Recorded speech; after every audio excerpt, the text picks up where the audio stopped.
Hello. അപ്പോൾ ഇതെൻ്റെ ചെറിയൊരു മിനി ബ്ലോഗാണ്. സപ്പോർട്ട് ചെയ്യണം എല്ലാവരും. ഓക്കെ, അപ്പോൾ ഞങ്ങളൊരു 6 ആയപ്പോൾ തഞ്ചാവൂർ എത്തി. അവിടെ നിന്ന് ഞങ്ങൾ നേരെ ഓട്ടോ വിളിച്ച് ഫ്രഷിംഗ് റൂമിൽ പോയി ഫ്രഷായി. ദെൻ ജസ്റ്റ് ബ്രേക്ക്ഫാസ്റ്റ് കഴിച്ചു. 60 റുപ്പീസിന് എനിക്ക് ഭയങ്കര വർത്തായിട്ട് തോന്നി. എനിക്ക് നല്ല ഇഷ്ടപ്പെടുകയും ചെയ്തു. അത് കഴിഞ്ഞ് നേരെ അമ്പലത്തിലോട്ട് പോയി. സത്യം പറയാലോ, നമ്മൾ പറയത്തില്ലേ ആദ്യ കാഴ്ചയിൽ തന്നെ അമ്പരന്ന് പോയി എന്നൊക്കെ, അതായിരുന്നു എൻ്റെ അവസ്ഥ. ഞാൻ കുറച്ച് നേരം അതൊക്കെ ഇങ്ങനെ നോക്കി നിന്നു. അത് കഴിഞ്ഞ് ഞങ്ങൾ നേരെ അമ്പലത്തിൻ്റെ ഉള്ളിലേക്ക് കയറിയപ്പോൾ തന്നെ ആദ്യം കണ്ടത് ഒരു വലിയൊരു നന്ദിയുടെ ഒരു വിഗ്രഹമായിരുന്നു. അപ്പോൾ ഒറ്റക്കല്ലിൽ പണി തീർത്തൊരു നന്ദിയുടെ വിഗ്രഹമായിരുന്നു. ഏകദേശം അതിന് 25 ടൺ ഭാരം വരും. അത് നേരെ ക്ഷേത്രത്തോട് അഭിമുഖീകരിച്ചിട്ടാണ് ഉണ്ടായിരുന്നത്. അത് കഴിഞ്ഞ് ഞങ്ങൾ അമ്പലത്തിൻ്റെ ഉള്ളിലോട്ട് കയറി. അധികം തിരക്കും കാര്യമൊന്നും ഇല്ലാത്തതുകൊണ്ട് പെട്ടെന്ന് തന്നെ കാണാനൊക്കെ പറ്റി. പിന്നെ ഒരു കാര്യം ശ്രദ്ധിക്കേണ്ടത്, നമ്മൾ മാക്സിമം മോർണിംഗ് വരാം അല്ലെങ്കിൽ ഈവനിങ് വരാം.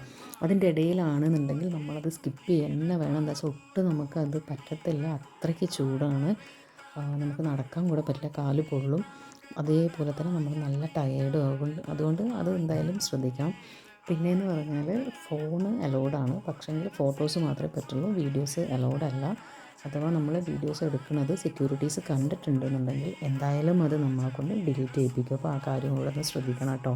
പിന്നെ ഈ അമ്പലത്തെക്കുറിച്ച് കൂടുതലായിട്ട് ഇപ്പോൾ ഞാനൊന്നും പറഞ്ഞു തരേണ്ട ആവശ്യമില്ല. എന്താ വെച്ചാൽ എല്ലാവർക്കും അറിയുന്ന കാര്യങ്ങളാണ്. ഒരുപാട് വീഡിയോസും കാര്യങ്ങളും നല്ല ഉണ്ട്. പ്രണയിക്കുന്നവർക്കും ഉന്നത പദവിയിലുള്ളവർക്കൊന്നും വരാൻ പറ്റത്തില്ലെന്നും, 80 ടൺ ഭാരം, ഒറ്റക്കൽ ഗോപുരമാണ്, നിഴലില്ലാത്ത ഏക ക്ഷേത്രം, 210 അടി ഉയരം, 1001 ശിവലിംഗം, അങ്ങനെ പറഞ്ഞാൽ തീരാത്ത അത്രയും കാര്യങ്ങളുണ്ട്. വൺ ഓഫ് ദ ബിഗ്ഗസ്റ്റ് ശിവലിംഗമാണ് ഈ തഞ്ചാവൂരുള്ളത്. അതുപോലെ തന്നെ ഈ ഗോപുരത്തിൻ്റെ ചുറ്റും കുഞ്ഞു കുഞ്ഞു ക്ഷേത്രങ്ങളുണ്ട് കേട്ടോ. അതായത് ചെറിയ ചെറിയ വിഗ്രഹങ്ങളും കാര്യങ്ങളും ഒക്കെ ഉണ്ട്. അങ്ങനെ അമ്പലത്തിൽ നിന്ന് ഇറങ്ങി ആദ്യം ഞാൻ ഓടിപ്പോയത് അവിടെയുള്ള തഞ്ചാവൂർ ബൊമ്മയ്ക്കുള്ള ഒരു ഷോപ്പിലായിരുന്നു. നല്ല രസമായിരുന്നു അതൊക്കെ കാണാൻ. കുട്ടികളൊക്കെ അതിങ്ങനെ തട്ടി ഇങ്ങനെ അതിങ്ങനെ ഇളക്കിക്കൊണ്ടിരിക്കുകയായിരുന്നു. അത് കഴിഞ്ഞ് ഞങ്ങൾ സ്റ്റേഷനിൽ നല്ല അടിപൊളി ഒരു ലഞ്ച് കഴിച്ചു. അങ്ങനെ തഞ്ചാവൂർ സ്റ്റേഷനിൽ നിന്ന് ഒരു 1 ഞങ്ങൾക്ക് തിരുച്ചിയിലോട്ടൊരു ട്രെയിൻ ഉണ്ടായിരുന്നു. വേറൊരു അമ്പലത്തിൽ കൂടെ പോകാനുണ്ട്. സമയപുരം ടെമ്പിളിലായിരുന്നു പിന്നെ പോയത്. അങ്ങനെ ഞങ്ങൾ നൈറ്റ് ഒരു 8 ആയി അവിടെ എത്താൻ. എന്തോ ഭാഗ്യം കൊണ്ട് അധികം തിരക്കൊന്നും ഇല്ലാണ്ട് പെട്ടെന്ന് തന്നെ ദർശനം കിട്ടിയായിരുന്നു. അത് കഴിഞ്ഞ് ഞാൻ കുറച്ച് നേരം ഗോപുരത്തിൽ ഇങ്ങനെ ലൈറ്റ്സ് കളർ ചേഞ്ചിങ് ആവുന്നതൊക്കെ ഇങ്ങനെ നോക്കി നടക്കുമായിരുന്നു. പിന്നെ ഞങ്ങൾ പോയത് നവരാത്രി ആ ഒരു ടൈമിലായതുകൊണ്ട് തന്നെ അവിടെ ഇങ്ങനെ കുറേ പ്രോഗ്രാംസും കാര്യങ്ങളൊക്കെ നടക്കുന്നുണ്ടായിരുന്നു. പിന്നെ ഈ കുഞ്ഞു ഡോള്, അതായത് വിഗ്രഹങ്ങൾ വെച്ചിട്ട് ഇങ്ങനെ അലങ്കരിച്ചിരിക്കുന്നതൊക്കെ കാണാൻ നല്ല ഭംഗിയുണ്ടായിരുന്നു.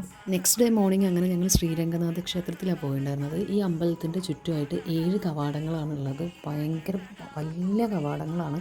അതിലൊക്കെ അതുപോലെ തന്നെ നമ്മളെ അമ്പരിപ്പിക്കുന്ന രീതിയിലുള്ള കൊത്തുപണികളും ഉണ്ട്. ഈ ടെമ്പിൾ ആക്ച്വലി തിരുച്ചിയിൽ നിന്നിട്ട് ഒരു 10 കിലോമീറ്റേഴ്സ് ദൂരെയാണ് ഉള്ളത്.